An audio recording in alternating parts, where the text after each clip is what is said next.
আমাদের সামনে একটা ডু অর ডাই পরিস্থিতি তৈরি হয়েছে। হয় আমরা থাকবো অথবা যে গণহত্যাকারী ফ্যাসিবাদী শাসক গত বছর বাংলাদেশের মানুষের উপরে এত বড় একটা গণহত্যা চাপিয়ে দিয়েছিল, তারা থাকবে, তাদের লোকজন থাকবে। আপনারা দেখতে পাচ্ছেন, আপনারা যে সোশ্যাল মিডিয়া সহ মিডিয়ায় সমস্ত খবরে আপনারা জানেন যে এই আওয়ামী লীগকে ফিরিয়ে আনার জন্য কত কিছু করা হচ্ছে।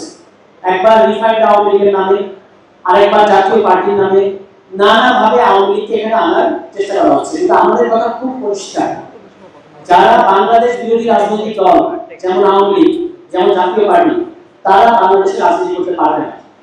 তারা আমাদের এই যে ধরেন এটা একটা ঘর, এই ঘরের মধ্যে যারা আছে তাদের রাজনৈতিক অধিকার আছে, যারা এই ঘরের বাইরে তাদের নাই।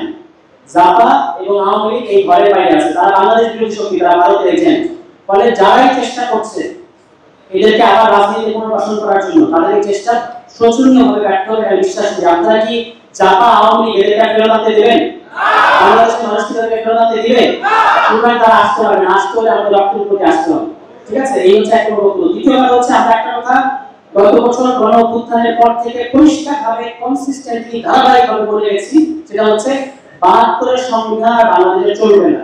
এই সংবিধান ইতিমধ্যেই মরহুম সংবিধান, এটা মারা গেছে। এখন এটাকে তারা মর্গে ওই ডিপ ফ্রিজের ভিতরে ঢুকায় রাখছে সেটা আছে, আসলে কিন্তু এই ৭২ সংবিধান নাই।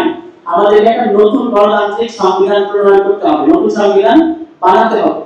এই নতুন সংবিধান কেন বানাতে হবে? ৭২ সংবিধানের সমস্যাটা কি? সংবিধান তো অনেকের মনে হতে পারে যে এটা তো কাগজের কিছু লেখা, এটার সাথে আমার কি যায় আসে? আপনার আমার প্রত্যেক দিনের জীবনের প্রত্যেকটা জিনিস এই ৭২ সংবিধান দ্বারা প্রভাবিত।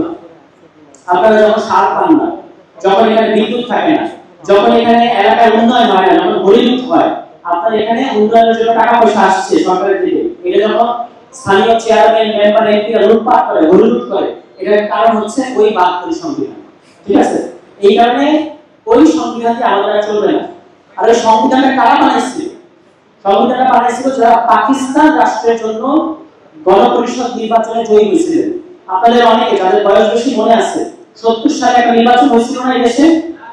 ৭০ সালে একটা গণপরিষদ নির্বাচন হয়েছিল, আমাদের মুরব্বীদের মনে আছে, তাই না? ওই নির্বাচনের মধ্যে যারা জিতছে তাদের কাজ কি ছিল? তারা একটা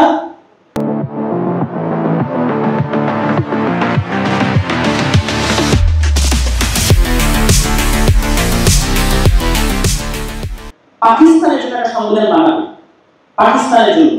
এরপর ৭১ সালে দেশ স্বাধীন হয়েছে, আমরা একটা নতুন দেশে আসছি, তাইলে তো আপনাকে নতুন করে সংবিধান বানাতে হবে, তাই না? পাকিস্তানের জন্য যারা সংবিধান বানাতে চাইছে তাদের জন্য কাজ হবে না, হবে?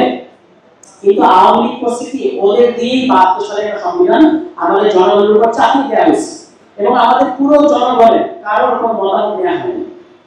ফলে এই সংবিধানে যেটা হয়েছে, এক ব্যক্তিকে কেন্দ্র করে সমস্ত ক্ষমতা তার হাতে দেওয়া হয়েছে, এবং সকল রাষ্ট্রীয় প্রতিষ্ঠান, নির্বাহী বিভাগ, আইন বিভাগ, আপনারা জানেন যে আইন বিভাগ আমরা যেটাকে সংসদ বলি, এটা আরেক নাম কি? আরেকটা হচ্ছে আইন বিভাগ, ওখানে আইন বানায়। এই আইন বিভাগ, নির্বাহী বিভাগ, বিচার বিভাগ, এগুলো যে আলাদা আলাদা থাকার কথা, অন্যান্য যে সমস্ত সাংবিধানিক পদ বা সাংবিধানিক প্রতিষ্ঠান আছে সেগুলো যে আলাদা আলাদা থাকার কথা, এগুলো আলাদা আলাদা থাকে না। এবং সংবিধানের মধ্যে আসলে বলা থাকে যে আপনার আমার মৌলিক অধিকারটা কিভাবে রক্ষা করা হবে, এটাই হচ্ছে সংবিধানের ধারণা পৃথিবীব্যাপী। কিন্তু আমাদের এখানে যে সংবিধানটা আপনি যদি ৩২ অনুচ্ছেদ থেকে ৪৯ অনুচ্ছেদ পর্যন্ত পড়ে দেখেন, দেখবেন যে এখানে বলা হয়েছে যে কি কি করলে আপনার এই অধিকারটা আপনার কাছে নিয়ে নেওয়া হবে। ফলে ৭২ সংবিধান বাংলাদেশের মানুষের মৌলিক অধিকার নিশ্চিত করে না, মৌলিক অধিকার হরণ করে। এই জন্য এই সংবিধানটি আমাদের চলবে না।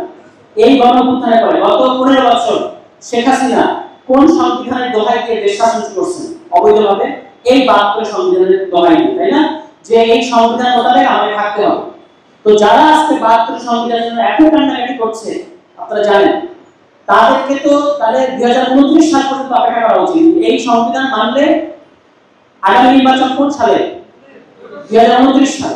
তো ২০২৯ সাল পর্যন্ত অপেক্ষা করেন, তা তো করবেন না। নির্বাচন দিতে হবে ফেব্রুয়ারির মধ্যে, আমাদের সংবিধান রাখতে হবে, মানে মানবাধিকার রাখতে। তো আমরা বলেছি যে আগামী যে নির্বাচন হবে আমাদের সামনে ২-৩টা কাজ, যেটা ভাই বলছি, বিচার হতে হবে, শেখ হাসিনার বিচার হতে হবে। ভারত তাকে আশ্রয় দিতে পারবে না, বাংলাদেশের আদালতে না। আমরা চাই শেখ হাসিনার বিচার আন্তর্জাতিক অপরাধ আদালতে হোক। 5 আগস্টে গণঅভ্যুত্থানে আমরা যেমন একটা ইতিহাস তৈরি করেছি না, এই যদি শেখ হাসিনাকে আমরা আন্তর্জাতিক অপরাধ আদালতে তুলতে পারি, এটা হবে আরেকটা ইতিহাস। ফলে আমরা শেখ হাসিনাকে হুঁশিয়ার করতে চাই, যতই বাংলাদেশে মানুষকে ভয় দেখান, হুমকি দেন, আপনার বিচার, আপনাকে আমরা, এই জেনারেশন, এই বাংলাদেশের মানুষ শেখ হাসিনাকে গণহত্যার দায়ে আন্তর্জাতিক অপরাধ আদালতে তুলবে। এটা হচ্ছে 1 নম্বর কথা। দ্বিতীয় কথা হচ্ছে আমাদের দরকার এমন একটা ফর্মুলা যার মধ্য দিয়ে সংস্কার হবে। সংস্কার লাগবে না, সংস্কার ছাড়া নির্বাচনকে আমরা কি মানবো না। সংস্কার, ফলে যারা নির্বাচন চান তাদেরকে সংস্কার কবুল করতে হবে। তো আমাদের দরকার হচ্ছে এমন একটা ফর্মুলা যার মধ্য দিয়ে সংস্কার হবে, নির্বাচন হবে। এখন দুঃখের কথা বলতে হয়, বাংলাদেশের সবচেয়ে বড় রাজনৈতিক দল বিএনপি 72 এর সংবিধানের সবচেয়ে বড় ভিকটিম ছিল গত 15 বছর কোন দল? তখন তার এনসিপি ছিল না।